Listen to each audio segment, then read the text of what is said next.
I know, it's been a while since it came out, but I finally managed to finish Hero Mode for Splatoon 2. Though I will admit the levels were pretty fun, I didn't really like the ending in particular, because as it turned out, Callie was brainwashed after all. So basically I made a near 10-minute video about my theory for nothing. Oh well, I've already been the last level, so I might as well talk to Callie about... Wait, where'd she go? Maybe facing the final boss again will give us some clues to her whereabouts.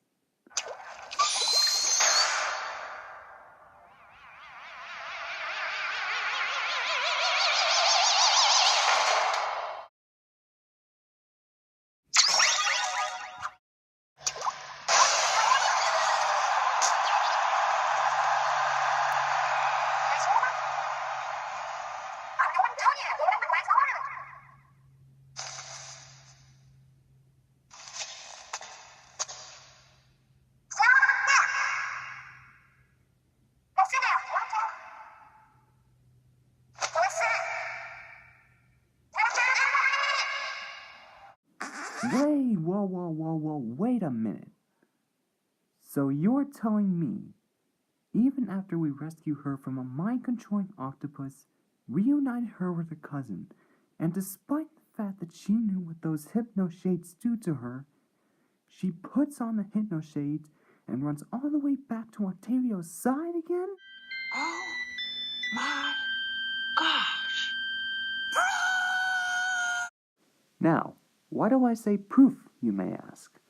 Because I think that the few of us who believe that Callie wasn't brainwashed may have a small glimmer of hope. In other words, I think that this footage basically reveals that Callie did join the Octarians under her own free will after all.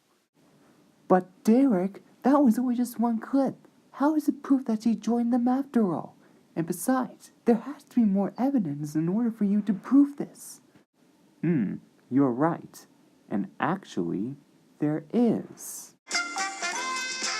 Now, as some of you may have seen, there are a ton of feminine decorations all around Octo Canyon, and as we find out later in the story, Callie was responsible for it. Now, many of us believe that this was one of the many things Callie did while she was brainwashed. But what confuses me is the sunken scroll that proves such. The sunken scroll goes through all this stuff, but ends with give it a try and stay fresh. Wait a minute, stay fresh. That's the original Squid Sisters catchphrase. And if she was brainwashed, how come she still remembers that particular catchphrase? Well, Derek, she may still remember her catchphrase, but maybe she isn't brainwashed, but rather being mind-controlled, which are two completely different things, right? Then, that's the case. Theory debunked.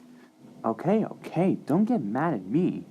That may be so, but I'm pretty sure mind control makes you forget about some things too, such as your pop star career, right?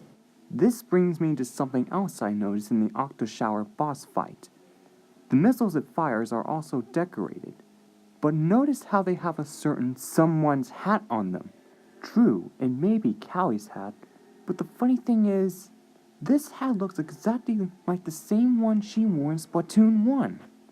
If she was mind-controlled, then I think the hat would have looked more like the one she wore during the final boss fight. But no, it looks just like her original hat. If this were the case, she must remember her original pop star career with Marie. But how? Another thing people have noticed is that in the newer soundtrack for Hero Mode, you can distinctively hear Callie's voice in all of the songs.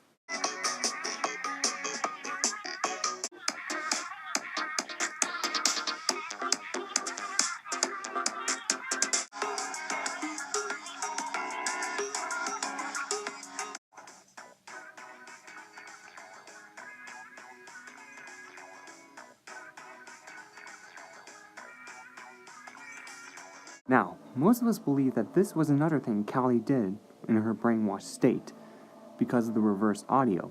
However, the truth is, a band called Turquoise October does the soundtrack for Hero Mode. But if that's the case, considering DJ Octavio was the one that brainwashed Callie, Why would she be singing with them as well? Considering Octavio's selfish personality, he probably wouldn't want Callie to be singing with anyone other than himself, right? If she was being controlled in a slave-like manner, Octavio would have told Callie not to do so, and she would have obeyed. However, there is one thing Octavio does allow her to do. He allowed her to try to persuade us to leave Otto Canyon. However, there is one small piece of evidence in this part as well. After the fourth boss fight, what makes Marie finally realize that Callie may no longer be herself? That's right, the fact that she holds the phone upside down as she did in the previous game. But that also indicates something else as well. Despite the fact that she's being controlled by Octavio, that somewhat stupid trait of her personality is intact. If she was brainwashed, then how come that part of her personality is still there?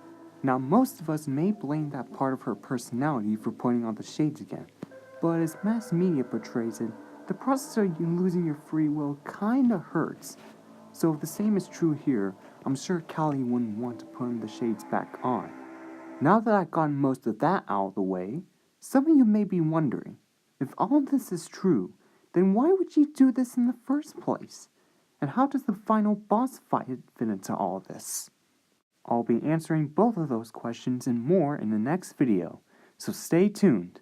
Until then, this is Derek Johnson, signing out.